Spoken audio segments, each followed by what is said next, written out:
2 Chroniques 2. Salomon ordonna que l'on bâtît une maison au nom de l'Éternel et une maison royale pour lui.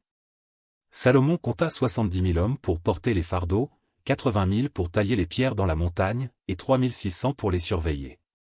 Salomon envoya dire à Huram, roi de Tyr, « Fais pour moi comme tu as fait pour David, mon père, à qui tu as envoyé des cèdres afin qu'il se bâtît une maison d'habitation.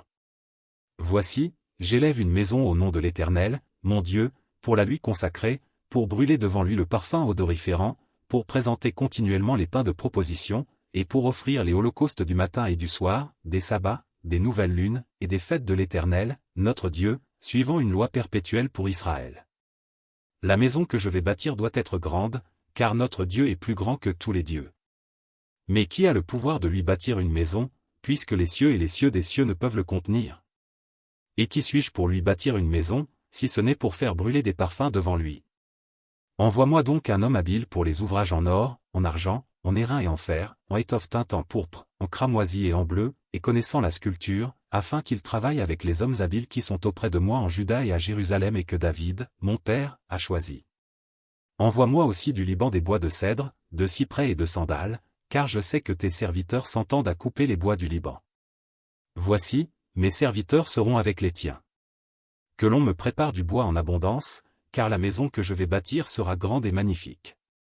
Je donnerai à tes serviteurs qui couperont, qui abattront les bois, 20 000 corps de froment foulé, 20 000 corps d'orge, 20 000 battes de vin, et 20 000 battes d'huile. Huram, roi de Tyr, répondit dans une lettre qu'il envoya à Salomon, « C'est parce que l'Éternel aime son peuple qu'il t'a établi roi sur eux. » Huram dit encore, « Béni soit l'Éternel, le Dieu d'Israël, qui a fait les cieux et la terre, de ce qu'il a donné au roi David un fils sage, prudent et intelligent, qui va bâtir une maison à l'Éternel et une maison royale pour lui.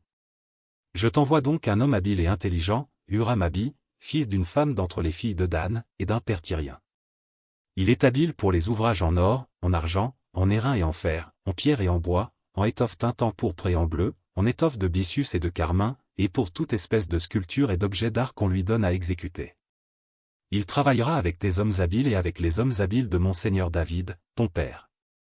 Maintenant, que mon seigneur envoie à ses serviteurs le froment, l'orge, l'huile et le vin dont il a parlé. Et nous couperons des bois du Liban autant que tu en auras besoin, nous te les expédierons par mer en radeau jusqu'à Jaffo, et tu les feras monter à Jérusalem.